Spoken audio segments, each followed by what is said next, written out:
Hello बच्चों, नमस्कार। स्वागत है आप सभी का डाउटनेट पर। क्या हालचाल हैं, कैसे हैं आप सभी? एकदम बढ़िया होंगे, जबरदस्त होंगे। और आज की इस बायो मंथन की सीरीज में आज है लेक्चर नंबर 2 और आज हम करने वाले हैं, चैप्टर का नाम है कोशिका चक्र और कोशिका विभाजन। ये हमारा अध्याय है सेल साइकिल सेल डिवीजन। इस चैप्टर के मैं लेकर आया हूं क्वेश्चंस और इसकी आज हम लोग करने वाले हैं प्रैक्टिस। आई होप एकदम बढ़िया होंगे। आते ही दोस्त अटेंडेंस लगा दीजिए। अटेंडेंस कैसे लगानी है?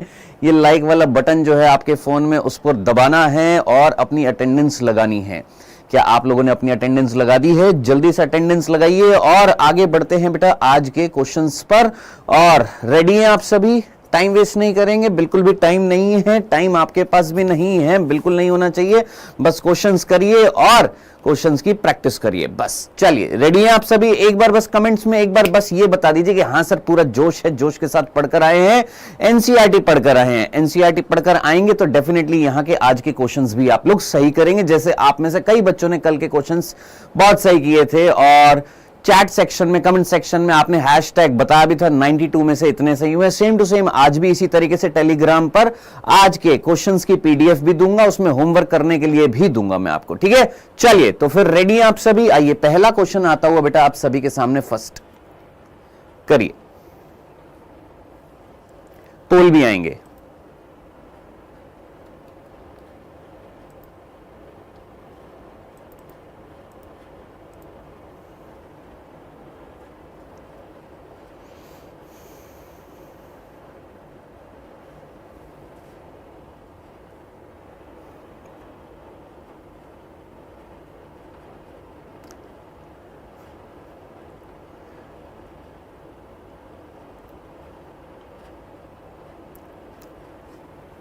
करा कुछ आंसर? जोश ठंडा तो नहीं हो गया? पहले क्वेश्चन में जोश ठंडा तो नहीं हो गया? पक्का गर्म ही है? खून उबाले मार रहा है कि नहीं मार रहा? कहीं गलती तो नहीं कर दी पहले क्वेश्चन में? सर नहीं करी है। Well done. 45% बच्चों ने आंसर लगाया है बी। अरे बांगड़ुओं, क्या चैप्टर पढ़ा रहे तुमने? यहां पर एक द्विगुणित कोशिका में विभाजन हुआ जिससे 2 कोशिका बनी है ना। अब अगर ये समसूत्री विभाजन है, मान लो ए जो है अगर वो समसूत्री विभाजन है तो अकॉर्डिंग टू बी जो बन रही है वो क्या बन रही है? हैप्लॉइड बन रही है। क्या समसूत्री विभाजन में हैप्लॉइड बनती है? नहीं सर, ये तो हो गया गलत। ये हमारा अर्धसूत्री प्रथम है। हां सर, अर्धसूत्री प्रथम है।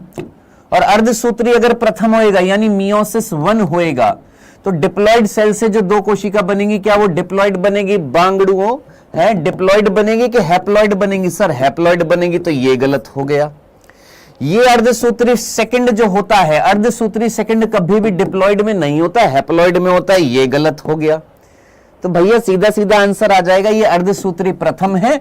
और अगर ये अर्धसूत्री प्रथम है तो ये डिप्लॉइड नहीं होंगी, कैसी होती हैं? हैप्लॉइड होती हैं दोस्त। कैसी होंगी? हैप्लॉइड होंगी। और ये दोनों अर्धसूत्री सेकंड से जब गुजरेंगी तो 4 अगुणित कोशिका बनती हैं। आंसर क्या हो जाएगा इसका? डी हो जाएगा।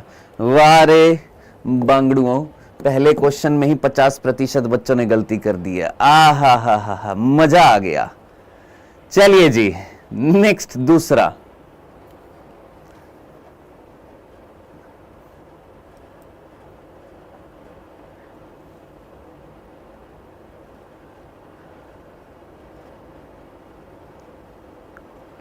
टाइम दे रहा हूं मैं पूरा आपको करने के लिए, ठीक है?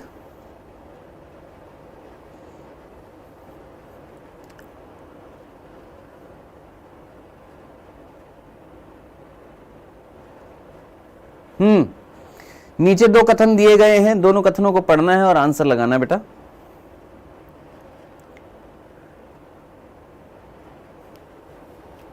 कर लिया सभी ने? टाइमर हो गया समाप्त।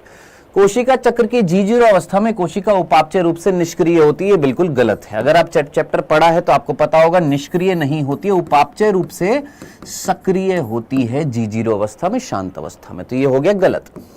तारक काय अंतरावस्था की एस प्रवस्था में द्विगुणन करता है, बिल्कुल सही है कि एस प्रवस्था जो होती है उसमें डीएनए का भी द्विगुणन होता है, तारक काय का भी द्विगुणन होता है और हिस्टोन प्रोटीन का भी द्विगुणन होता है। तो ये गलत हो गया और ये सही हो गया। पहला कथन जो है वो असत्य है लेकिन दूसरा जो है वो सत्य है। आंसर क्या हो जाएगा इसका? Second is the correct answer.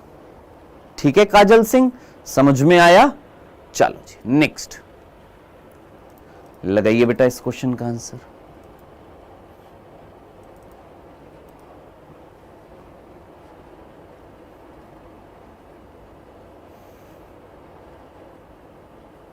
नीचे वाला ऑप्शन नहीं दिखाई दे रहा।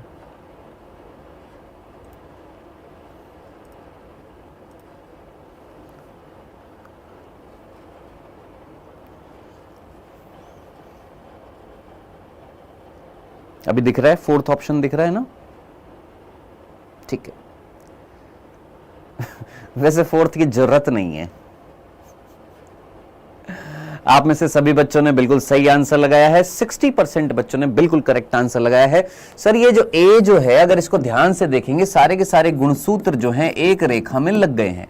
ये कौन सी अवस्था में होता है सर? मेटा फेज में होता है, मध्य अवस्था में होता है। तो टीलो फेज नहीं होएगा, एना फेज नहीं होएगा, टीलो फेज नहीं होएगा।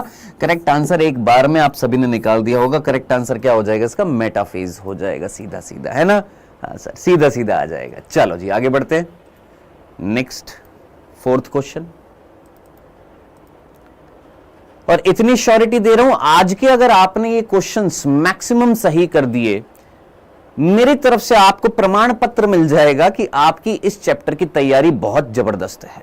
अगर आपने सारे के सारे एक दो क्वेश्चन को छोड़कर, है ना, जितने भी क्वेश्चंस होंगे उसमें एक दो क्वेश्चन को छोड़कर अगर आप गलती कर रहे चलेगा, ठीक है। एक दो क्वेश्चंस के अलावा अगर आपने सारे सही कर दिए, मेरी तरफ से आपको सर्टिफिकेट मिल जाएगा कि आपका ये चैप्टर रेडी है। लेकिन ईमानदारी से आंसर करिएगा। हाँ जी, कर दिया बेटा? चलिए जी, 38% बच्चों ने आंसर लगाया है सी।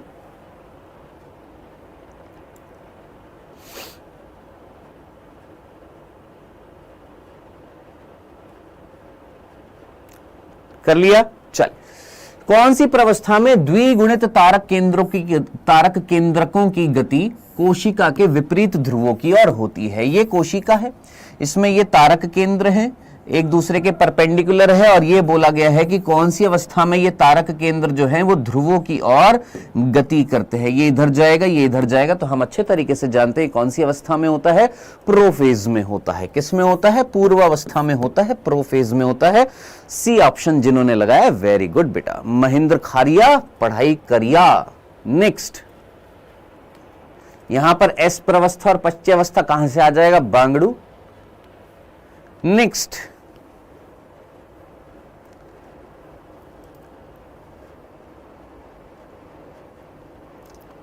लगाइए अगला।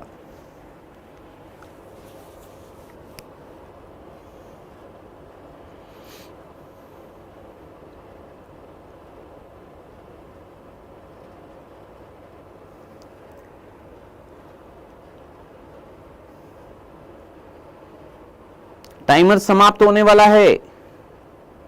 पल्लिया, देख लिया क्वेश्चन? कर लिया आंसर? ए आपसे पूछा है, ए क्या होगा? लैंगिक रूप से जनन करने वाले जीवों के कोशिका चक्र में अगुणित प्रवस्था के उत्पादन को सुनिश्चित करता है। अब आपसे पूछा ए क्या होएगा? लैंगिक रूप से जो जनन करेंगे उसमें युग्मकों का निर्माण करने के लिए कौन सा विभाजन चाहिए होता है? तो सही भैया, समसूत्री नहीं चाहिए, निषेचन नहीं चाहिए, निषेचन नहीं चाहिए। क्या चाहिए सर? अर्धसूत्री विभाजन चाहिए। जबकि बी जो होती है, ये वो होती है जिससे द्विगुणित अवस्था पुनः आ जाती है। अब अगुणित जब जुड़ेंगे तभी तो द्विगुणित आएगी, यानी निषेचन होएगा तो क्या आ जाएगी? वापस से द्विगुणित आ जाएगी। हमारी एनसीईआरटी की लाइन है। करेक्ट आंसर क्या हो जाएगा? A is the correct answer. Very good बच्चों। नेक्स्ट लगाइए जरा जल्दी से।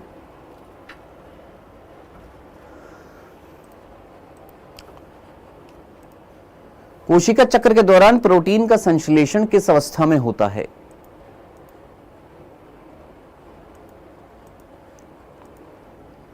सिक्स्थ का आंसर लगाइएगा बेटा। कोशिका चक्र के दौरान प्रोटीन का संश्लेषण किस अवस्था में होता है?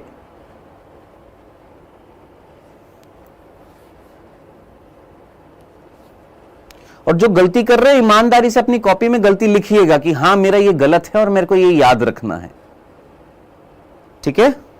हाँ जी, कोशिका चक्र के दौरान प्रोटीन का संश्लेषण किस अवस्था में होता है? तो कई बच्चों ने लगाया एस अवस्था में। देखो, जीवन अवस्था होती है, एस होती है, G2 अवस्था होती है। जीवन अवस्था में आपकी एनसीईआरटी में लिखा हुआ है आरएनए और प्रोटीन का संश्लेषण होता है। किसका संश्लेषण होता है? आरएनए और प्रोटीन का। एस अवस्था में लिखा हुआ है हिस्टोन प्रोटीन का संश्लेषण होता है। कौन से प्रोटीन का? हिस्टोन प्रोटीन का संश्लेषण होता है। और G2 अवस्था जो होती है उसमें एनसीईआरटी में लिखा हुआ है कोशिका विभाजन के लिए आवश्यक प्रोटीन का संश्लेषण होता है। कौन से आवश्यक प्रोटीन? नाम नहीं दिया है, हमने आपको बताया भी था, ट्यूबुलिन प्रोटीन का संश्लेषण होता है। तो अब आप मुझे बताइए, प्रोटीन का संश्लेषण जीवन में भी है, एस में भी है, G2 में भी है, तीनों अवस्थाओं में क्या होता है? प्रोटीन का संश्लेषण होता है। आंसर क्या हो जाएगा? फर्स्ट हो जाएगा। डन मेरे भाई, याद रखना इस चीज को जो गलती कर रहे हैं। नेक्स्ट, ये क्वेश्चन में 2012, 2013, 2015, 2017, 2019, 2021 में ये वाला क्वेश्चन पूछा गया है, कई बार पूछा गया है ये वाला क्वेश्चन।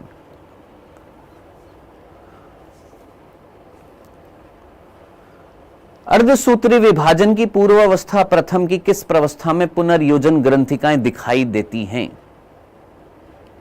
सर लेकिन एनसीईआरटी में ओनली G2 दिया है, फिर से एनसीईआरटी पढ़ो बेटा, फिर से एनसीईआरटी पढ़ो। आप पढ़ते नहीं हो ना, सीरियसली ध्यान से नहीं पढ़ते ना, इसलिए आपने सिर्फ G2 अवस्था देख लिया, जीवन नहीं पढ़ा, एस नहीं पढ़ा। सर एस तो इस चैप्टर में नहीं दे रखा है, सेल आपके एस जो है और दूसरे चैप्टर में तो दे रखा है। अब आप वहां पर जाकर मुकदमा ठोको कि नहीं हमारे इस चैप्टर में एस में नहीं दे रखा था, तो वंशागति का आणविक आधार चैप्टर में अगर आप पढ़ेंगे तो वहां पर दिख जाएगा हिस्टोन प्रोटीन जिसको एस अवस्था में संश्लेषित किया जाता है। अर्धसूत्री विभाजन में पूर्वावस्था प्रथम की किस प्रवस्था में पुनर्योजन ग्रंथिकाएं बनती है? पुनर्योजन ग्रंथिकाएं जो होती है वो जीन्स के एक्सचेंज के लिए होती हैं, जीन विनिमय के लिए होती है। और जीन विनिमय जो होता है वो किस में होता है? पैकाइटिन में होता है, जिसको हम स्थूल पट बोलते हैं। क्या बोलते हैं? स्थूल पट बोलते हैं। यानी पैकाइटिन अवस्था में किसका निर्माण होता है? पुनर्योजन ग्रंथिकाओं का, रिकॉम्बिनेशन नोड्यूल का, जिसके अंदर एंडोन्यूक्लियस और लाइगेज एंजाइम होते हैं। नेक्स्ट,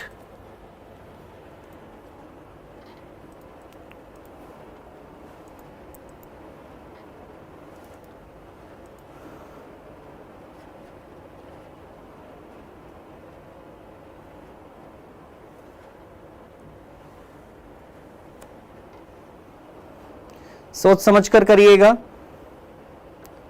ये चैप्टर छोटा सा है लेकिन इसमें कंसेप्ट्स बहुत सारे हैं।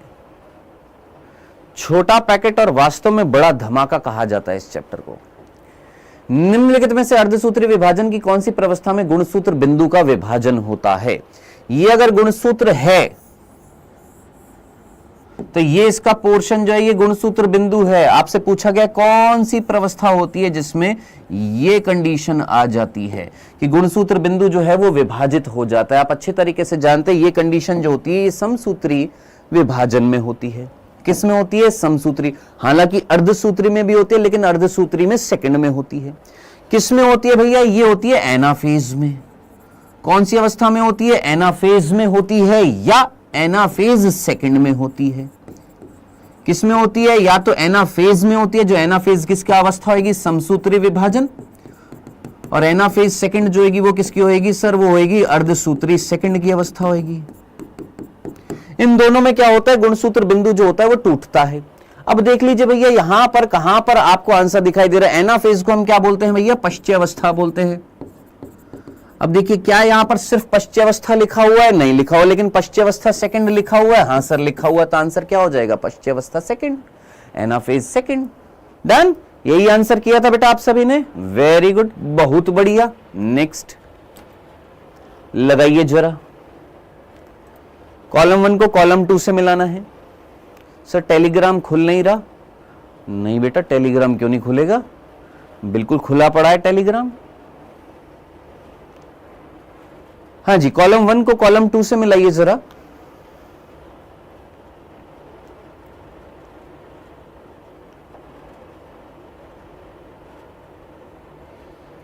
कॉलम 1 को कॉलम 2 से मिलाइए। टेलीग्राम पर कैसे मिलेगा? टेलीग्राम का जो लिंक है उस पर क्लिक करिए, आप सीधा टेलीग्राम के चैनल पर जुड़ जाएंगे, उसे ज्वाइन करिए, वहां पर आपको मिल जाएगी स्लाइड।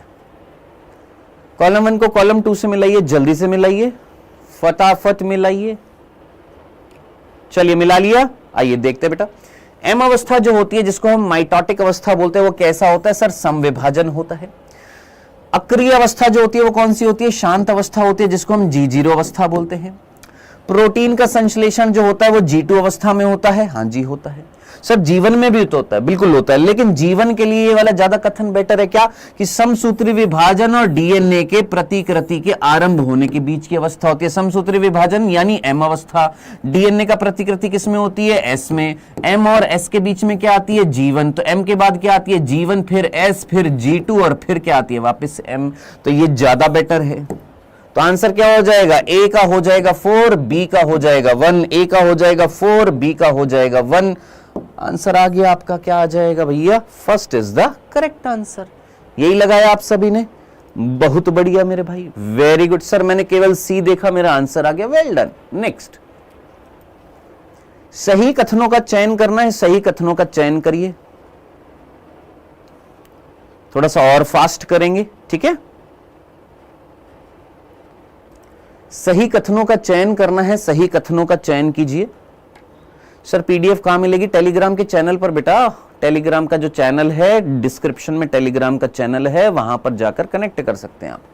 सही कथनों का चयन करिए।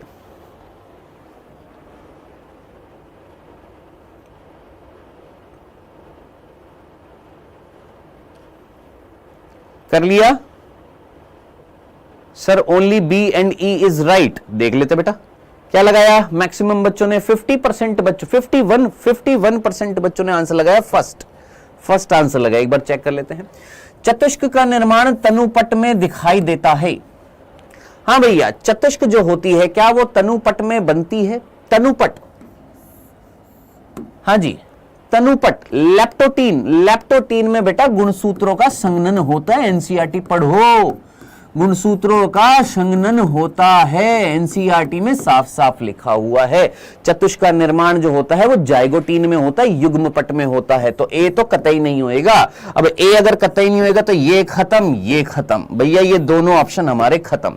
अब है बी डेफिनेटली होएगा, सही होएगा। पश्चावस्था में गुणसूत्र बिंदु विखंडित होते हैं और अर्ध गुणसूत्र अलग होते हैं। अभी थोड़ी देर पहले मैंने आपको दिखाया कि पश्चावस्था यानी एनाफेज में गुणसूत्र बिंदु टूटा था और अर्ध गुणसूत्र ध्रुवों पर जाएंगे। हाँ सर जाएंगे, बिल्कुल जाएंगे। तो बी बिल्कुल सही है, यहां पर बी दोनों। अब हमें सी देखने की जरूरत नहीं है। क्यों नहीं है?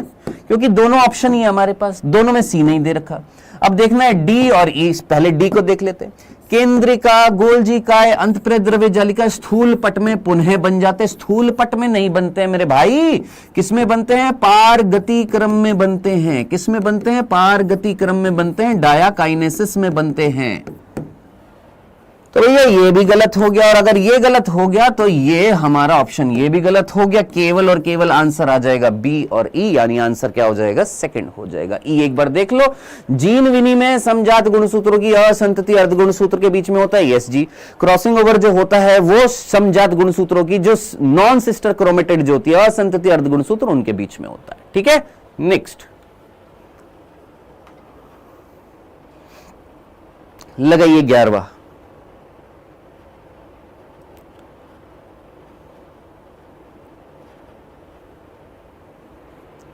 कॉलम 1 को कॉलम 2 से मिलाइए।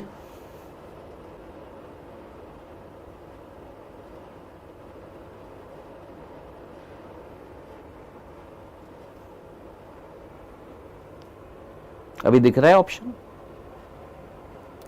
हाँ जी, कर लिया? ये वाला तो कर लिया होगा। चलिए जी, तनुपट जो होती है, अभी अभी मैंने आपको बताया तनुपट में गुणसूत्रों का क्या होता है? संघनन होता है। तनुपट के बाद क्या आती है? युग्मपट। युग्मपट में क्या होता है? समजात गुणसूत्रों का युग्मन होता है, साइनेप्सिस होता है। युग्मपट के बाद क्या आती है? स्थूलपट। स्थूलपट में क्या होता है? जीन विनिमय होता है। द्विपट जो होती है उसमें एक्स आकृति की संरचना दिखाई देती है जिसको हम क्या बोलते हैं? काइजमेटा। डायाकाइनेसिस पारगति क्रम में क्या होता है? उपांति भवन, टर्मिनलाइजेशन होता है। तो ए का हो गया 4, बी का हो गया है 5। ए का हो गया है 4, एल एक ही बार में आंसर आंसर आ जाता और एक ही बार में सभी ने आंसर लगा भी दिया होगा। ए का 4, बी का 5, सी का सेकंड, आंसर क्या हो जाएगा? सेकंड हो जाएगा। सर हमने केवल ई देखा, ओके जी। कईयों ने सिर्फ ए देखा, उससे आ गया होगा, कईयों ने ई देखा, उससे आ गया होगा। आगे बढ़ते हैं, नेक्स्ट।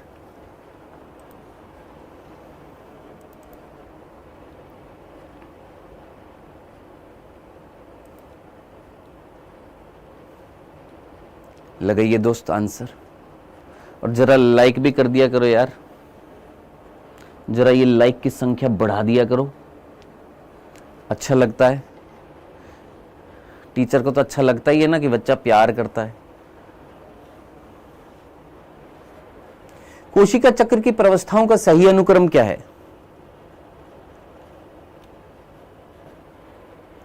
कोशिका चक्र की प्रवस्थाओं का सही अनुक्रम क्या है? यस, शिवानी शुक्ला, रुचि, सुमन, अंकित, हीना, उजाला, ममता, शालिनी, नीट, पवन, दुर्गा, तिवाड़ी जी, रुचि, हिमांशी, पुनित, स्केलेटन, दुर्गा। चलो जी, लगा दिया सभी ने आंसर। सर अभी भी कई बच्चे गलत लगा रहे हैं। आप जानते हैं जीवन के बाद क्या आती है? एस, एस के बाद G2, G2 के बाद M आती है, यही होता है ना? हाँ सर यही होता है। अब यहां पर G2 के बाद S है, G2 के बाद तो M होती है, तो ये तो गलत हो गया। G1 के बाद G2, G1 के बाद तो S होती है, ये गलत हो गया। G1 के बाद M, G1 के बाद M होती है क्या? नहीं, S होती है, ये गलत हो गया। तो बचा एक ऑप्शन, S के बाद G2। हाँ सर, S के बाद G2, G2 के बाद M, G2 के बाद M, M के बाद G1, M के बाद क्या होगी सर? G1 होगी। तो आंसर क्या हो जाएगा? D हो जाएगा। थोड़ा सा घुमा दिया बस, है थोड़ा सा घुमा दिया था बस। Done, next.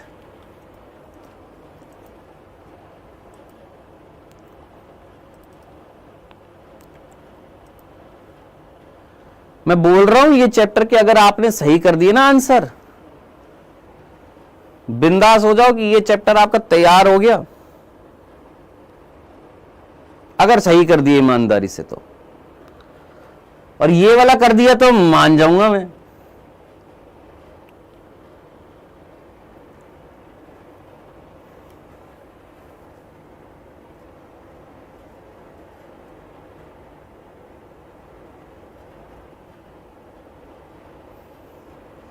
ये वाला अगर आपने कर दिया तो मान जाऊंगा कसम से।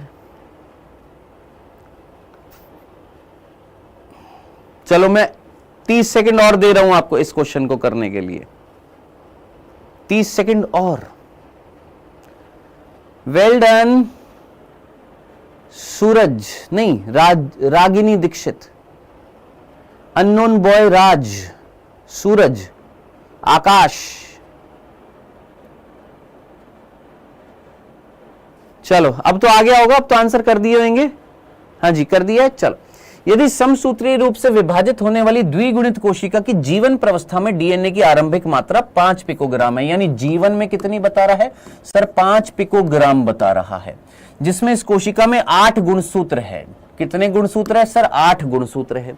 तो जीवन के बाद क्या आती है सर? एस आती है। एस में गुणसूत्रों की संख्या उतनी रहती है, मात्रा बढ़ जाती है। कितनी हो जाती है? 5 से 10 पिकोग्राम हो जाएगी।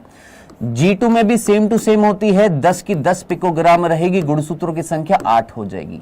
G2 के बाद क्या आती है? M अवस्था। M अवस्था में क्या आती है सर? प्रोफेज आती है। प्रोफेज में सेम टू सेम 10 पिकोग्राम रहेगी और 8 के 8 गुणसूत्र रहेंगे। मेटाफेज में सेम टू सेम 10 पिकोग्राम रहेगी और 8 के 8 गुणसूत्र रहेंगे। लेकिन मेरी बात को कान खोलकर सुन लेना, मैक्सिमम बच्चे करते हैं गड़बड़ी। मेटाफेज के बाद आती है एनाफेज। एनाफेज में मात्रा 10 पिकोग्राम रहती है, लेकिन गुणसूत्रों की संख्या 16 हो जाती है। याद रखना, 2n से 4n हो जाती है। याद रखना, लिख लेना इस चीज को कहीं पर। फिर उसके बाद में एनाफेज के बाद में क्या आती है गुरु? टीलोफेज आती है। और टीलोफेज में मात्रा जो होती है वो 10 की 10 पिकोग्राम रहती है। और फिर गुणसूत्रों की संख्या जो होती है वो क्या रहती है? एक ही कोशिका होती है, 16 रहती है। फिर उसके बाद होता है साइटोकाइनेसिस, और साइटोकाइनेसिस में 2 कोशिका बनती हैं। दोनों कोशिकाओं में एक में कितना चला जाएगा? 5 पिकोग्राम और 8 गुणसूत्र चले जाएंगे। ये कंडीशन थी। अगर आपको समझ में आई तो वेल डन, नहीं समझ में आई तो चैप्टर में कहीं कमी है आपके, पढ़िएगा इसको। अब देख लीजिए, G2 अवस्था में 10 पिकोग्राम है। जरा सोच, G2 अवस्था में 10 पिकोग्राम है। हाँ है। और 16 गुणसूत्र है। 16 नहीं है मेरे भाई, 8 गुणसूत्र है। पूर्वावस्था यानी प्रोफेज में 10 पिकोग्राम है, 8 गुणसूत्र है। पूर्वावस्था में 10 पिकोग्राम है, 4 गुणसूत्र नहीं है, 4 गुणसूत्र नहीं है, 8 गुणसूत्र है। मध्यावस्था में 10 पिकोग्राम है, 8 गुणसूत्र है। मध्यावस्था में 10 पिकोग्राम है, 8 गुणसूत्र है, बिल्कुल सही है। एस प्रवस्था में 2.5 पिकोग्राम है, एस अवस्था में तो 10 पिकोग्राम हो गई थी, ये गलत हो गया। आंसर क्या हो जाएगा इसका? थर्ड हो जाएगा। हाँ जी, क्या हुआ? समझ में आया? आया? हाँ, आंशिक समय के लिए होती है। Well done Deepika Sahu, very good, बहुत बढ़िया। नेक्स्ट,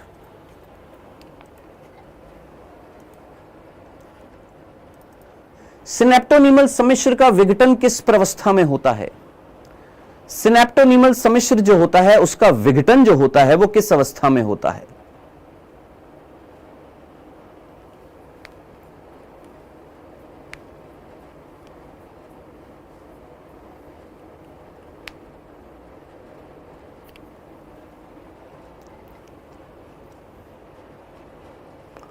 वेरी गुड ममता, शालिनी, अंजलि, बहुत ही बढ़िया।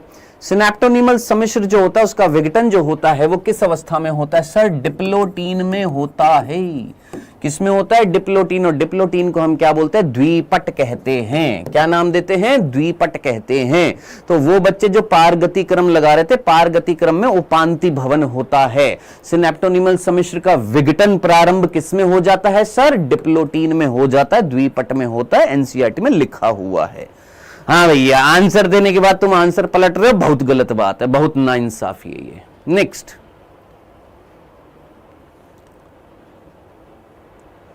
अर्धसूत्री व समसूत्री विभाजन की किस अवस्था में गुणसूत्र के गुणसूत्र बिंदु का विभाजन होता है? ये देखिए, मैंने अभी अभी तेरे को थोड़ी देर पहले बता दिया था। अर्धसूत्री और समसूत्री विभाजन की किस अवस्था में गुणसूत्र के गुणसूत्र बिंदु टूटते हैं? आंसर दीजिए मुस्कान। कौन सी अवस्था थी अर्धसूत्री की और कौन सी अवस्था थी समसूत्री की जिसमें गुणसूत्र बिंदु टूटा था? अभी अभी मैंने तुमको बताया था, अर्धसूत्री की उस अवस्था का नाम क्या होता है? Anaphase second. और समसूत्री की उस अवस्था का नाम होता है एनाफेज, यानी पश्चावस्था द्वितीय और पश्चावस्था, पश्चावस्था द्वितीय और पश्चावस्था।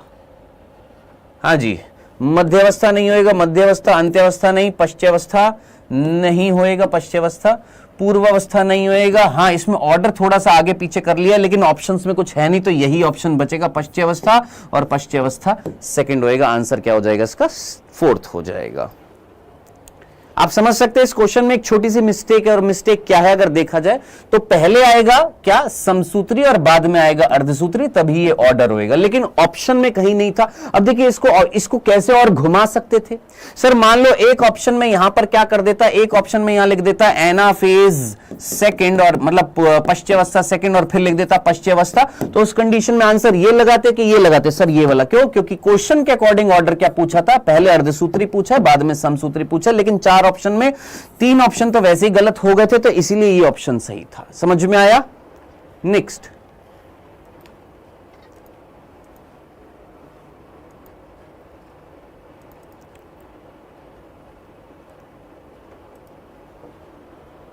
लगाइए बेटा आंसर 16th का।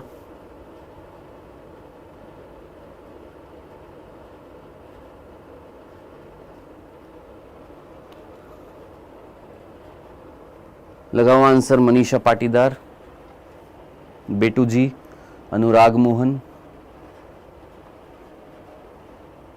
Deepika, DJ gamer, Mohammad Zoheb, skeleton, Aakiya, NEET experiment, Pawan, Mahi, Mohammad Haseen, Avinash. कर लिया। माइटोसिस के विषय में सही विकल्प चुनना था, माइटोसिस के विषय में सही चुनना है। मेटाफेज में गुणसूत्र स्पिंडल की मध्य रेखा पर चले जाते हैं तथा मध्य रेखा प्लेट के साथ पंक्तिबद्ध हो जाते हैं। यस, मध्य अवस्था में क्या होता है? गुणसूत्र जो होते हैं वो मध्य रेखा पर चले जाते हैं, और मध्य अवस्था पट्टिका जो होती है उस पर पंक्तिबद्ध हो जाते हैं। बिल्कुल सही है। एनाफेज में क्रोमेटिड पृथक हो जाते हैं, परंतु कोशिका के केंद्र में बने रहते हैं। केंद्र में बने रहते हैं? अरे केंद्र का आवरण तो हट जाता है भाई साहब। टीलोफेज में क्रोमेटिड विपरीत ध्रुवों की ओर गति करते, टीलोफेज में थोड़ी ना करते हैं, एनाफेज में करते हैं। गोल्जी सम्मिश्र और एंडोप्लाज्मिक रेटिकुलम जो होती है पूर्व अवस्था के अंत पर दृश्यमान होते, दिखाई देते नहीं जनाब, विलुप्त तो हो जाते हैं। आंसर क्या हो जाएगा? फर्स्ट हो जाएगा। ठीक है जी, डन। नेक्स्ट, नहीं आता छोड़ दीजिए, जबरदस्ती नहीं करनी है क्वेश्चन के साथ में।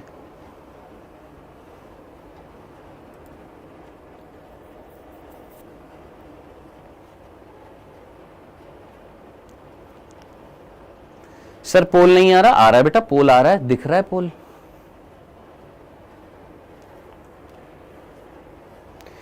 इंटरफेज की G2 अवस्था के संदर्भ में निम्न में से कौन सी घटना सही है?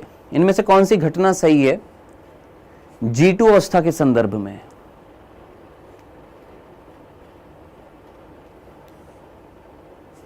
हाँ जी, कर लिया सभी ने? चलिए, इंटरफेज की G2 अवस्था के बारे में पूछा है, कौन सी घटना सही है, यानी 3 गलत होंगी।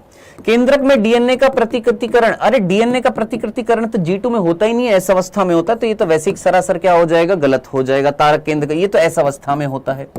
गुणसूत्र के काइनेटोकोर से तर्कु तंतु का जुड़ना, गुणसूत्र के काइनेटोकोर से तर्कु तंतु जुड़ते हैं क्या? नहीं सर, ये तो प्रोफेज में जाकर जुड़ते हैं। किसमें जुड़ते हैं? प्रोफेज में जाकर जुड़ते हैं, ये भी नहीं होगा। सूत्री विभाजन की तैयारी के लिए प्रोटीन का संश्लेषण, यस, हमारी एनसीईआरटी ने साफ साफ लिखा है G2 अवस्था में क्या होता है? प्रोटीन का संश्लेषण होता है जो आवश्यक होते हैं समसूत्री विभाजन के लिए। सूत्री विभाजन के लिए बिल्कुल सही है। समजात गुणसूत्रों का युग्मन, भैया ये तो जाइगोटीन में होता है। कहां पर होता है? जाइगोटीन। और ये किसमें होती है? अर्धसूत्री में होती है, ये भी नहीं होगा। तो करेक्ट आंसर क्या हो जाएगा? थर्ड हो जाएगा।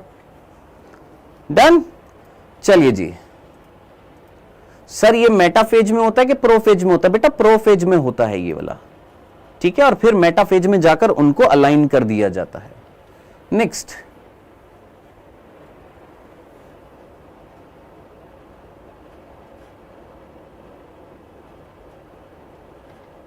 सॉरी इसको मेटाफेज ही करिएगा। किस में होता है? मेटाफेज में होता है, प्रोफेज नहीं, मेटाफेज में होता है।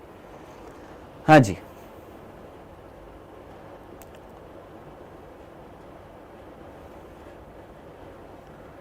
माइटोसिस के दौरान कौन सी कोशिकीय संरचना लुप्त हो जाती है? माइटोसिस के दौरान कौन सी कोशिकीय संरचना लुप्त हो जाती है? कर दिया बेटा मैंने, मेटाफेज कर दिया था। माइटोसिस के दौरान कौन सी कोशिकीय संरचना लुप्त हो जाती है? हाँ जी, प्लाज्मा झिल्ली लुप्त हो जाती है, केंद्रक झिल्ली लुप्त हो जाती है, माइटोकॉन्ड्रिया लुप्त हो जाता है, केंद्रक झिल्ली और केंद्रिका लुप्त हो जाती है। क्या लुप्त हो जाता है? यानी क्या लुप्त हो जाता है? क्या दिखाई देना बंद हो जाता है? क्या प्लाज्मा झिल्ली लुप्त हो जाती है? नहीं जनाब। केंद्रकीय झिल्ली लुप्त हो जाती है? हाँ जी। माइटोकॉन्ड्रिया नहीं, मतलब हो जाता है लेकिन हमारी एनसीईआरटी में लिखा हुआ नहीं है, तो इसको भी अभी हम क्रॉस करेंगे।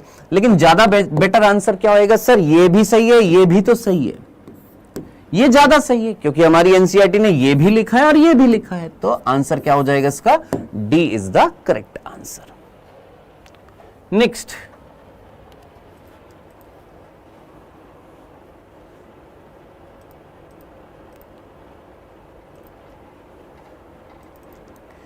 किस गुणसूत्र में गुणसूत्र बिंदु अपने सिरे के निकट स्थित होते हैं जिन सिरों से एक अत्यधिक छोटी तथा एक अत्यधिक लंबी भुजा निर्मित होती है? अगर ये क्वेश्चन आता है तो करिएगा, नहीं आता तो छोड़ सकते हैं। जिनको पता है बहुत अच्छी बात है, जिनको नहीं पता है मैं बता दूंगा। हालांकि ये क्वेश्चन जो है ये सेल चैप्टर को कनेक्ट कर रहा है, लेकिन ये क्वेश्चन इस चैप्टर को भी कनेक्ट कर रहा है। इस चैप्टर से एक आउट ऑफ एनसीईआरटी क्वेश्चन पूछा जाता है जो आपने कई सारे मॉड्यूल में देखा होगा। वी, एल, जे और आई, ऐसी कुछ क्वेश्चन आपको दिखा होगा कि वी, एल, जे, आई आकृति गुणसूत्रों की कब दिखाई देती है। तो वी क्या होता है भैया? जब गुणसूत्र की दोनों भुजाएं बराबर होती है उसको हम क्या बोलते हैं? मध्य केंद्री बोलते हैं, मेटासेंट्रिक बोलते हैं। गुणसूत्र बिंदु थोड़ा सा ऊपर खिसक जाता है तो कैसी शेप बनती है सर? एल शेप बनती है, जिसमें से एक भुजा थोड़ी सी छोटी, एक थोड़ी सी लंबी हो जाती है। एक जो होती है जिसमें और ऊपर खिसक जाता है, जिसमें एक और लंबी एक और छोटी हो जाती है जे शेप की, और एक होती है बिल्कुल बिल्कुल सिरे पर पहुंच जाता है जिसमें एक छोटी सी भुजा होती है और एक बहुत लंबी सी भुजा होती है। तो यहां पर अंत में पहुंच जाता है, इसलिए हम इसको क्या बोलते हैं? अंत्य केंद्री बोलते हैं। इसको मध्य केंद्री, इसको उपमध्य केंद्री, और इसको हम अंत्य केंद्रीय और इसको अग्र बिंदु बोलते हैं। तो आंसर क्या हो जाएगा? अग्र केंद्रीय हो जाएगा। अंत्य केंद्रीय में बिल्कुल टिप पर पहुंच जाता है। क्वेश्चन में लिखा हुआ था किस गुणसूत्र में गुणसूत्र बिंदु अपने सिरे के निकट स्थित होता है? सिरे के निकट स्थित होता है, जिस सिरे से एक अत्यधिक छोटी और एक अत्यधिक लंबी भुजा बनती है, इसको हम क्या बोलते हैं? अग्र केंद्रीय बोलते हैं, एक्रोसेंट्रिक बोलते हैं। हाँ जी, येलो और व्हाइट लेकर आइए। अच्छा, ये क्वेश्चन येलो और ऑप्शन व्हाइट, ठीक है साहब, ऐसे कर देंगे कल से। चलो जी नेक्स्ट।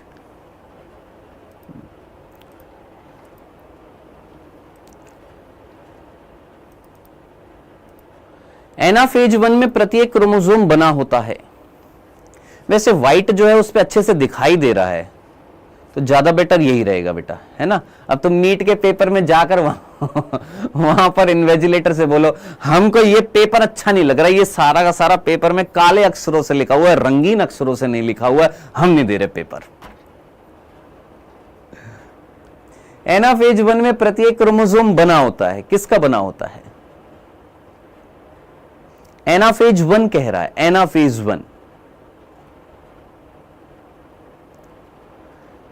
हाँ जी, चलो जी, 68% बच्चों ने आंसर लगाया, 2 क्रोमेटिड। वेल डन बच्चों। एनाफेज 1 जो होती है उसमें पूरा का पूरा गुणसूत्र जो होता है वो कहां ले जाया जाता है सर? उसको हम खींचकर, ये क्रोमोसोम 1 है, ये क्रोमोसोम 1 है, समझात गुणसूत्रों को हम क्या कर देते हैं? पृथक कर देते हैं। तो पूछ रहे हैं एनाफेज 1 में गुणसूत्र किससे बना होता है सर? तो ये गुणसूत्र जो होता है ये 2 क्रोमेटिड से बना होता है। एक क्रोमेटिड ये रहा, एक क्रोमेटिड ये रहा। एक क्रोमोसोम जो है 2 क्रोमेटिड से बना होता है, 2 अर्ध गुणसूत्रों से बना होता है। आंसर क्या हो जाएगा इसका? सेकंड हो जाएगा। गुणसूत्र बिंदु नहीं टूटता है। Very good. नेक्स्ट, ये वाला भी कर सकते हैं, आसानी से कर देंगे, आसानी से कर देंगे इसको। मैं फिर बोल देता हूं, 2 टॉपिक इस चैप्टर में कंठस्थ हो जाने चाहिए आपके, 2 टॉपिक एनसीईआरटी के। एक इंटरफेज जिसमें G1 S G2 और एक है मियोसिस 1 की प्रोफेज 1 जिसकी 5 अवस्थाएं। अगर आपके ये कंठस्थ हो गए, मैं लिटरली बोल रहा हूं, आपके इस चैप्टर से 2 क्वेश्चन श्योर शॉट आएंगे ही आएंगे इन दोनों टॉपिक से। तो इन दोनों टॉपिक को कर लीजिएगा कंठस्थ, बिल्कुल। हां जी, समसूत्री विभाजन की पूर्वावस्था प्रथम, और ये प्रीवियस ईयर क्वेश्चन दिया हुआ है ये वाला। तो सबसे पहले क्या होती है सर? तनुपट होती है, फिर क्या होती है? युग्मपट होती है, फिर क्या होती है? स्थूल पट होती है, फिर क्या होती है? द्विपट होती है, और फिर क्या होती है? पारगति क्रम होती है। तो DABEC, DABEC आंसर क्या हो जाएगा इसका? थर्ड हो जाएगा। नेक्स्ट बेटा,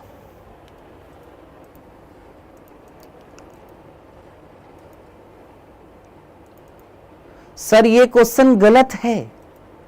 कौन सा क्वेश्चन गलत है बेटा? हाँ, ये क्वेश्चन गलत है। यहां पर समसूत्री की जगह क्या होएगा? अर्धसूत्री होएगा। वेल डन बच्चों, समसूत्री की जगह क्या होएगा? अर्धसूत्री होएगा। क्या बात है, जबरदस्त। हाँ जी, कथन कारण वाला प्रश्न है, सोच समझ कर करिएगा।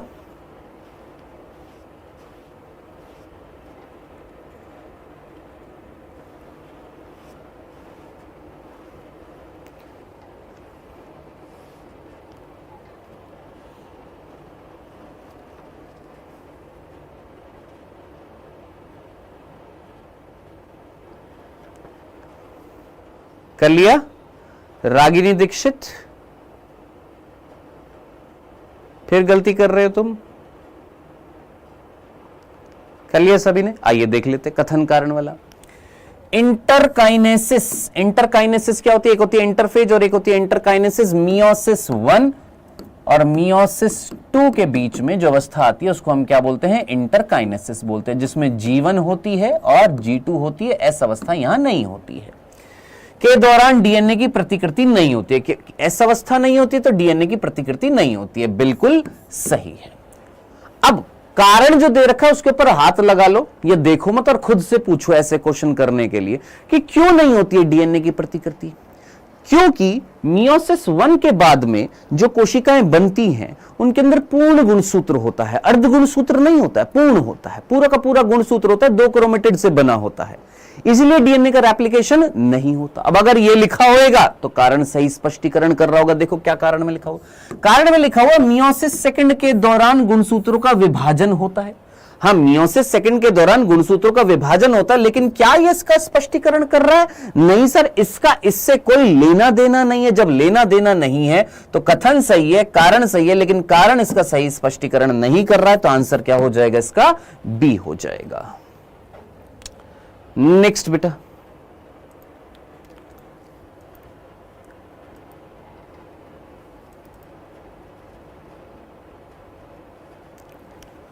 अर्धसूत्री मेटाफेज 1 के लिए सत्य होगा। अर्धसूत्री में मेटाफेज 1 के लिए क्या सत्य होगा?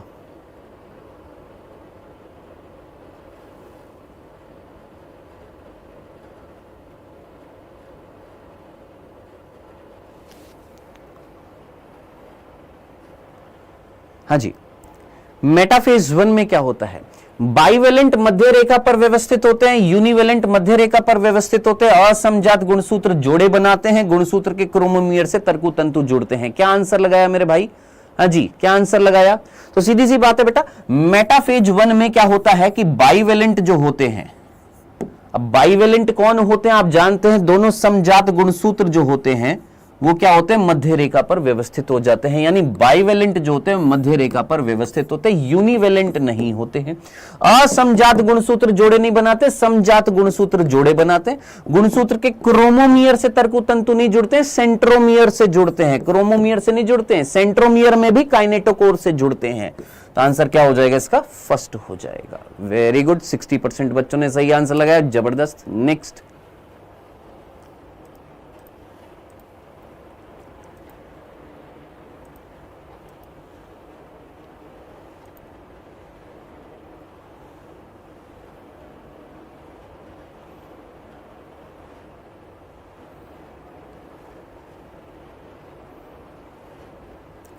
हाँ जी, न्यूक्लियोप्रोटीन तंतुओं का एक ढीला तथा अस्पष्ट जाल अवलोकित किया जा सकता है। न्यूक्लियोप्रोटीन तंतु जो हैं उनका एक ढीला जाल जो होता है, न्यूक्लियोप्रोटीन तंतुओं का ढीला जाल जो होता है उसको हम क्या बोलते हैं सर? क्रोमैटिन कहते हैं। अब ये क्रोमेटिन कब देखा जाता है एक सेल के अंदर? क्या पश्चावस्था में देखा जाता है? क्या पश्चात पूर्वावस्था में देखा जाता है? क्या मध्यावस्था में देखा जाता है? या अंतरावस्था में देखा जाता है? सर इंटरफेज में देखा जाता है। मेरे भाई कौन था ये? पश्चात पूर्वावस्था में। पश्चात पूर्वावस्था में क्या क्रोमेटिन देखा जाता है कि क्रोमोसोम देखा जाता है? अरे क्रोमेटिन का संघनन हो जाता है, क्रोमोसोम बन जाता है पूर्वावस्था के एंड में। तो भैया इंटरफेज जो होती है, अंतरावस्था जो होती है, अब देखो इनके आंसर पलट जाएंगे। इंटरफेज जो होती है, इंटरफेज में क्या पाया जाता है? आपका क्रोमेटिन का जाल पाया जाता है। हाँ, अब आंसर बदल गए, बहुत बढ़िया। 41% बच्चों ने ये आंसर लगाया था। क्यों? अंतरावस्था याद नहीं है। नेक्स्ट,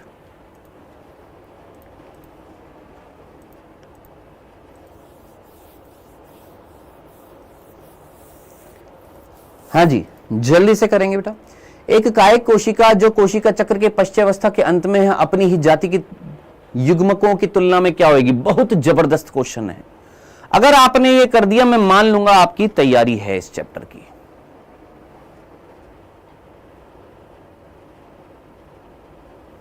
अभी लास्ट में बता दूंगा 22 वाला वापस से, है ना? एक बार पहले पूरे कर लेते हैं, फिर उसके बाद 22 वाला वापस से बता दूंगा, ठीक है?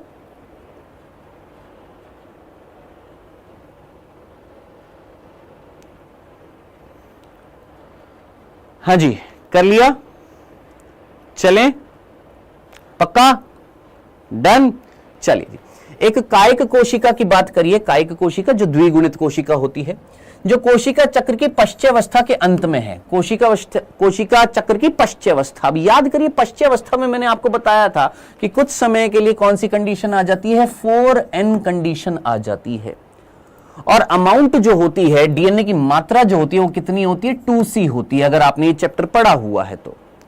G1 में 2C होती है, S में 4C हो जाती है, G2 में 4C हो जाती है, G2 में 4C हो जाती है। तो ये चीज याद रखना है, क्या होती है भैया, यहां पर 2C मात्रा होती है। ठीक है, अब ये तुलना कर रहा है किससे, एक जाति के युग्मकों की तुलना कर रहा है।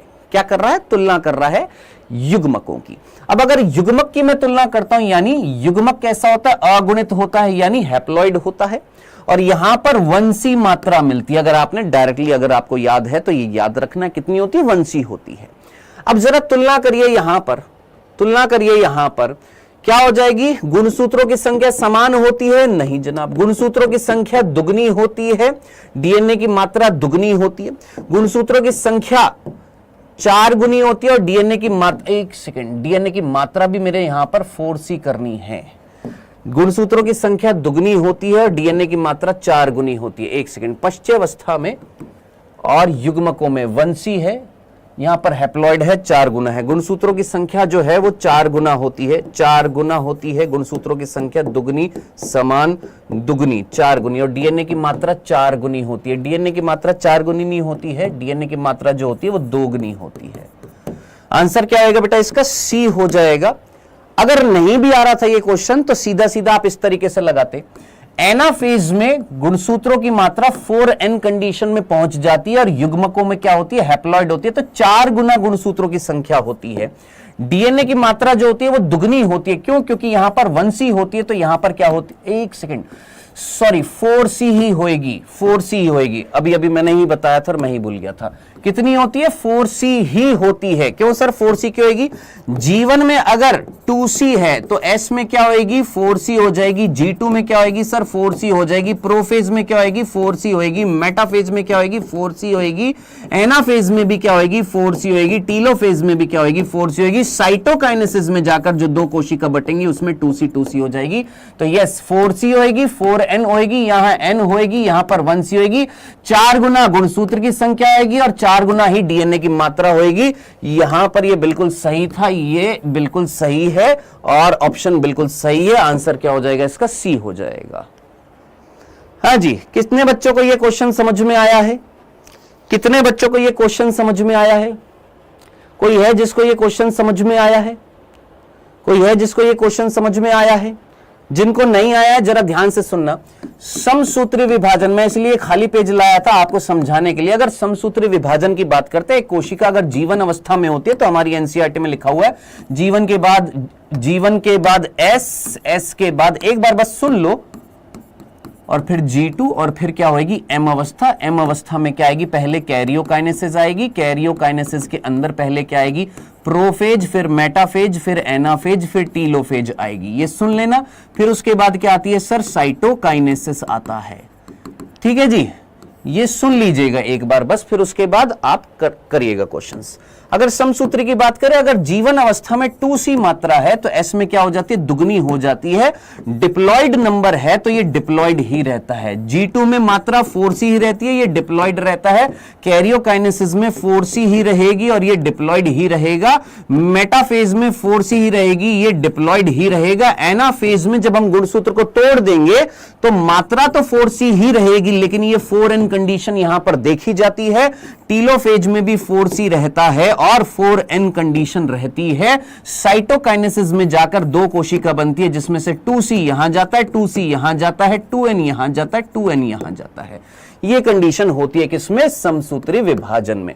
अब अगर युग्मकों की तुलना करते हैं तो मियोसिस के अंदर जो होता है, मियोसिस में, अब पूरा बनाऊंगा तो थोड़ा सा टाइम लग जाएगा, डायरेक्टली याद रखना। मियोसिस में जो डायरेक्टली बना रहा हूं यहां पर याद रखना, ये जीवन अवस्था होती है। मियोसिस यहां पर लिख रहा हूं, प्लीज 2 मिनट के लिए सुन लीजिएगा और इस चीज को नोट डाउन कर लीजिएगा। मियोसिस की जब हम बात करते हैं, यानी अर्धसूत्री विभाजन की बात करते हैं, तो अर्धसूत्री विभाजन में जीवन, फिर होती है S, फिर होती है G2 और फिर होती है मियोसिस 1। मियोसिस 1 जब हो जाती है तो जीवन में अगर 2C मात्रा है और 2n कंडीशन यहां पर है तो S में क्या हो जाएगी, 4C हो जाएगी, 2n यहां पर रहेगा। G2 में 4C रहेगी, 2n यहां पर 2n ही रहेगा। मियोसिस 1 जब हो जाएगा, मियोसिस 1 जब हो जाएगा तो मात्रा 2 कोशिकाओं में कितनी हो जाएगी, एक कोशिका में 2C जाएगी, दूसरी कोशिका में 2C जाएगी, लेकिन यहां पर n कंडीशन हो जाएगी, यहां n कंडीशन हो जाएगी। मियोसिस के बाद आती है इंटरकाइनेसिस। इंटरकाइनेसिस में डीएनए का द्विगुणन नहीं होता। फिर उसके बाद आती है M2 अवस्था। M2 अवस्था में इससे 2 कोशिका बनती हैं और इससे 2 कोशिका बनती हैं। प्रत्येक कोशिका के अंदर मात्रा वंशी जाती है और ये हैप्लॉइड का हैप्लॉइड ही रहता है। ये कंडीशन होती है मियोसिस में, ये कंडीशन होती है समसूत्री में। अब आप तुलना कर सकते थे, यहां पर लिखा था एक कायिक कोशिका जिसकी कोशिका चक्र में पश्चेवस्था जो थी, उस पश्चेवस्था में तुलना करनी थी आपने युग्मकों की तुलना में क्या कंडीशन होगी। तो पश्चेवस्था जो होती है कौन सी, हमारी एनाफेज जो होती है, समसूत्री विभाजन की बात कर रहे थे, तो 4C मात्रा मिलती है और 4N कंडीशन मिलती है। और युग्मक की बात करी थी, युग्मक की तुलना करी थी, तो युग्मक में आपका वंशी मात्रा मिल रही थी और हैप्लॉइड मिल रहा था। अब क्वेश्चन में आपसे इसकी इससे तुलना करी थी तो 4 गुना मात्रा मिल रही थी और 4 गुना गुणसूत्र की संख्या मिल रही थी। ये था क्वेश्चन। तो गुणसूत्र की संख्या भी 4 गुना और डीएनए की मात्रा भी क्या थी, 4 गुना थी इस क्वेश्चन में। अब आगे ये चीज क्लियर, इसीलिए इस चार्ट को उतार लीजिएगा और याद रखिएगा इस चीज को। डन, क्लियर है? यहां तक की बात समझ में आ गई है? हाँ जी, यहां तक चीज क्लियर है? चलें आगे, ये चीज क्लियर है? नेक्स्ट करिए बेटा, अगला क्वेश्चन।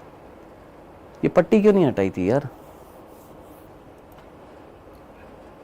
देखा करो ना, नीचे लिख रहा हूं तो हटा दो कम से कम।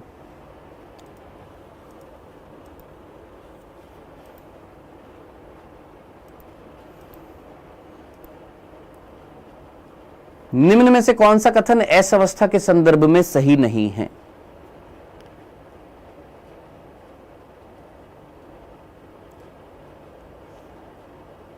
निम्न में से कौन सा कथन एस अवस्था के संदर्भ में सही नहीं है? हाँ जी, जल्दी से करिएगा। सर कितने क्वेश्चन? 4 क्वेश्चन और करने हैं, बस 4 क्वेश्चन और।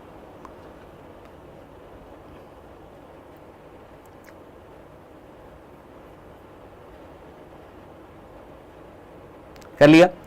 एस अवस्था के संदर्भ में सही नहीं है, यानी 3 सही होंगे। गुणसूत्र की संख्या दुगनी हो जाती है किंतु डीएनए की मात्रा समान रहती है, तो सरासर गलत हो गया। अभी तुमको बताया था एस अवस्था में गुणसूत्र की संख्या उतनी ही रहती है, डीएनए की मात्रा जो है वो दुगनी हो जाती है। डीएनए की मात्रा जो है वो समान नहीं रहती, क्या हो जाती है, डबल हो जाती है।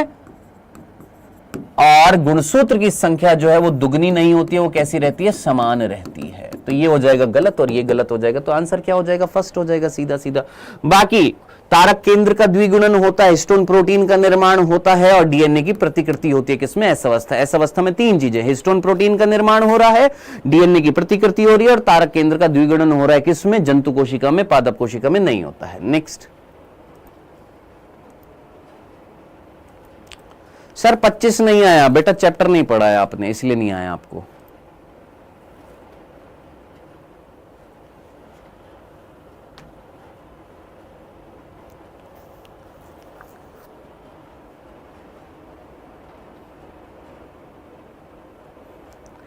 सेंट्रोमियर किसके लिए आवश्यक होता है?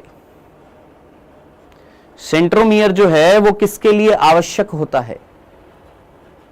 सेंट्रोमियर यानी गुणसूत्र बिंदु जो है वो किसके लिए आवश्यक होता है? गुणसूत्रों की ध्रुवों की ओर गति कराने के लिए, कोशिका द्रव्य विदलन कराने के लिए, विनिमय के लिए या अनुलेखन के लिए। तो हम जानते हैं गुणसूत्र बिंदु जो होता है, सेंट्रोमियर जो होता है, ये हमारा गुणसूत्र है और इस गुणसूत्र में ये गुणसूत्र बिंदु है जहां पर 2 काइनेटोकोर मिल रहे हैं। ये गुणसूत्र बिंदु किस लिए होता है भैया? इसी गुणसूत्र बिंदु के अंदर जो काइनेटोकोर होते हैं उसी से आकर तरकु तंतु जुड़ते हैं और गुणसूत्र बिंदु जब टूटता है तो इसी टूटने के कारण काइनेटोकोर से जो तरकु तंतु जुड़े होते हैं वो विपरीत ध्रुवों की और अर्ध गुणसूत्रों को लेकर जाते हैं। तो गुणसूत्रों की ध्रुवों की ओर गति कराने के लिए या अर्ध गुणसूत्रों की ध्रुवों की ओर गति कराने के लिए कौन रिस्पॉन्सिबल था? सर सेंट्रोमियर रिस्पॉन्सिबल होता है। आंसर क्या हो जाएगा इसका? ए हो जाएगा। नेक्स्ट, हाँ जी,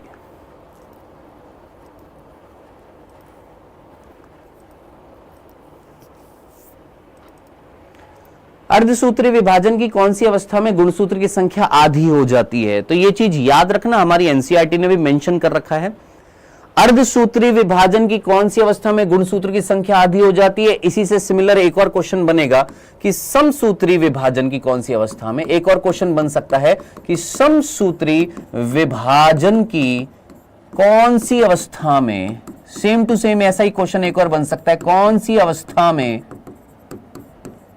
गुणसूत्रों की संख्या समान रहेगी, गुणसूत्रों की संख्या समान रहेगी, ये कौन सी अवस्था में तय किया जाता है? तो अर्धसूत्री विभाजन में कौन सी अवस्था में तय किया जाएगा कि गुणसूत्रों की संख्या आधी हो जाएगी? तो एनाफेज 1 जो होती है इसमें तय किया जाता है कि गुणसूत्रों की संख्या आधी हो जाएगी। क्यों? क्योंकि समजात गुणसूत्र अलग हो जाएंगे। जबकि समसूत्री विभाजन में कौन सी अवस्था में तय किया जाएगा कि गुणसूत्रों की संख्या समान रहेगी? ये तय किया जाएगा किसमें? एनाफेज में। तो ये चीज याद रखना, एनाफेज समसूत्री के अंदर डिसाइड करेगी कि गुणसूत्रों की संख्या समान रहेगी, और एनाफेज फर्स्ट किसके अंदर? अर्धसूत्री विभाजन के अंदर डिसाइड करेगी कि गुणसूत्रों की संख्या क्या हो जाती है? आधी हो जाती है। तो आंसर क्या हो जाएगा गुरु इसका? फर्स्ट हो जाएगा, सेकंड नहीं होएगा बांगड़ूलाल। नेक्स्ट,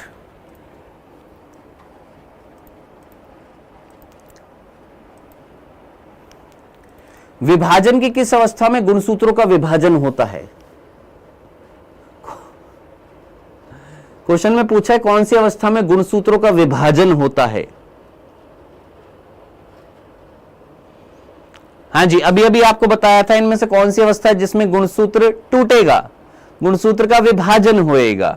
तो भैया सीधी सी बात है, प्रोफेज में होएगा कि मेटाफेज में होएगा कि एनाफेज में होएगा कि टीलोफेज में होएगा। अब आप अच्छे तरीके से जानते हैं सर, एनाफेज जो होती है इसके अंदर गुणसूत्र को तोड़ा जाता है किसमें? सूत्री विभाजन में। तो आंसर क्या हो जाएगा? थर्ड हो जाएगा। आज का लास्ट प्रश्न बेटा,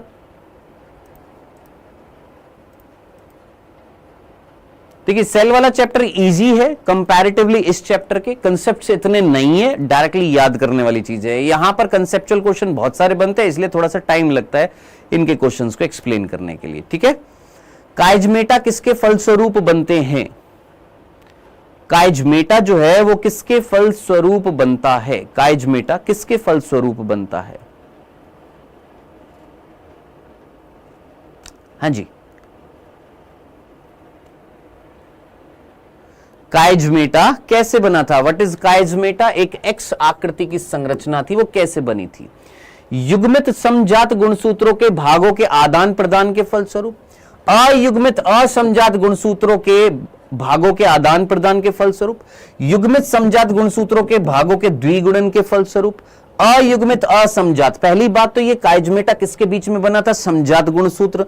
तो असमजात नहीं होएगा, असमजात नहीं होएगा, क्या होएगा? समजात गुणसूत्र। समजात गुणसूत्र जो क्या हो रहे हैं सर? युग्मित हो रहे हैं, युग्मित हो रहे हैं। अब बात आ रही है, क्या काइजमेटा युग्मित समजात गुणसूत्रों के द्विगुणन के फलस्वरूप बना था? नहीं सर, असंतति अर्ध गुणसूत्रों में क्या हुआ था सर? जीन विनिमय हुआ था, आदान प्रदान हुआ था। और जब आदान प्रदान हो जाएगा उसके बाद में युग्मित समजात गुणसूत्र एक दूसरे से जब अलग होंगे तो वहां पर एक्स आकृति की संरचना बनेगी, जिसे हम क्या बोलते हैं? काइजमेटा। तो काइजमेटा कहां बना? जहां पर जीन विनिमय हुआ वहां पर बनता है, जहां आदान प्रदान होता है वहां पर बनता है। आंसर क्या हो जाएगा इसका? फर्स्ट हो जाएगा। ये थे बेटा 30 सवाल, ये थे हमारे 30 सवाल। अब इस 30 सवाल के बाद जिसको दिक्कत हुई थी 22वें सवाल पर, एक बार वो बता देता हूं। 22वां सवाल जो था एक बार वो वाला देख लेते हैं यहां पर। हाँ जी, 22वां सवाल था, इंटरकाइनेसिस अंतरालावस्था के दौरान डीएनए की प्रतिकरण नहीं होता है। बिल्कुल सही है। अगर आपको याद आ रहा हो कि इंटरकाइनेसिस जो होती है वो मियोसिस 1 और मियोसिस 2 के बीच में पाई जाती है, जिसमें एस अवस्था नहीं होती है, केवल G1 और G2 अवस्था होती है, डीएनए का द्विगुणन नहीं होता है। तो ये सही दे रखा था। अब क्यों नहीं होता है डीएनए का द्विगुणन? क्यों नहीं होता है? क्योंकि मियोसिस 1 के बाद में जो कोशिका बनती है उन कोशिकाओं के अंदर पूर्ण गुणसूत्र होता है। क्या होता है भैया? पूर्ण गुणसूत्र होता है। जबकि समसूत्री विभाजन में जो कोशिकाएं बनती है उनके अंदर क्या आते हैं? अर्ध गुणसूत्र आते हैं। तो उन अर्ध गुणसूत्रों को पूरा करने के लिए क्या होता है? डीएनए का रेप्लिकेशन होता है। जब यहां पर मियोसिस 1 के बाद में जो कोशिकाएं बनती है उसमें बना ही आया ही पूरा का पूरा गुणसूत्र है, तो डीएनए के रेप्लिकेशन की जरूरत नहीं है। अब यहां पर कारण में क्या दे रखा है, मियोसिस सेकंड के दौरान गुणसूत्रों का विभाजन होता है। हाँ, मियोसिस सेकंड जो होता है वो समसूत्री विभाजन के जैसा होता है, जिसमें गुणसूत्र टूटता है, बिल्कुल टूटता है। लेकिन क्या इसका इससे कोई लेना देना है? क्या इसका इससे कोई लेना देना है? नहीं जनाब, कोई लेना देना नहीं है। तो कथन सही है, कारण भी सही है, लेकिन कारण इसका सही स्पष्टीकरण नहीं कर रहा था, इसलिए आंसर इसका बी था। ठीक है दोस्त, डन। आगे बढ़े। और कौन सा है सर? 29वां हमको समझ में नहीं आया। भाई तेरे को अगर 29वां समझ में नहीं आया ना, तो बांगड़ू आज पढ़ाई कर बेटा। देखो ये चीज समझ में नहीं है कि कौन सी अवस्था में गुणसूत्र का विभाजन होता है। प्रभु आप एक बार ना पढ़ाई करो, एक बार जरा एक बार अच्छे से पढ़ाई करो, ठीक है। चलिए जी, सो आज के इन 30 क्वेश्चंस को आपने कर लिया है। और आपको लगता है कि सर क्या ये सिर्फ 30 क्वेश्चन है? नहीं मेरे भाई, यहां पर टोटल क्वेश्चंस जो हैं वो 82 क्वेश्चंस हैं। कितने हैं? 82 क्वेश्चंस हैं। अब आपने क्या करना है? आपने आज के 82 क्वेश्चंस करने हैं, अभी मैं डाल दूंगा टेलीग्राम के चैनल पर। 82 क्वेश्चंस करने के बाद में वो जितने भी बच्चे जो मुझे कमेंट सेक्शन में बताएंगे मेरे इतने सही हुए, मेरी तरफ से हार्ट भेजा जाएगा, उनको दिल भेजा जाएगा। हैशटैग आपने बताना है 82 में से इतने सही हुए हैं, ठीक है।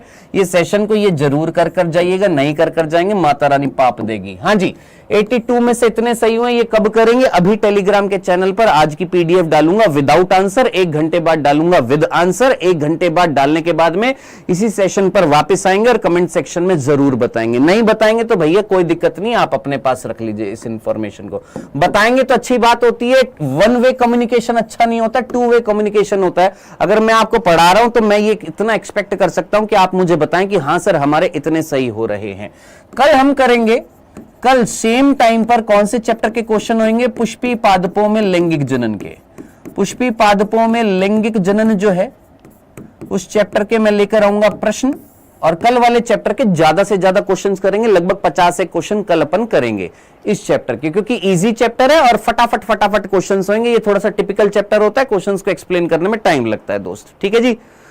हाँ जी, चलो जी, डन, क्लियर है, मिलेंगे कल। हाँ जी सर, कल वाले में अर्थ नहीं मिला। अरे भैया अभी दे रहा हूं यार, ऐसी क्या बात है।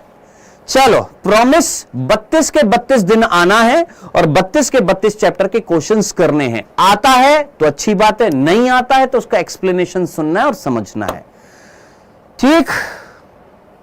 डन, चलें, बाय बाय बच्चों, टेक केयर।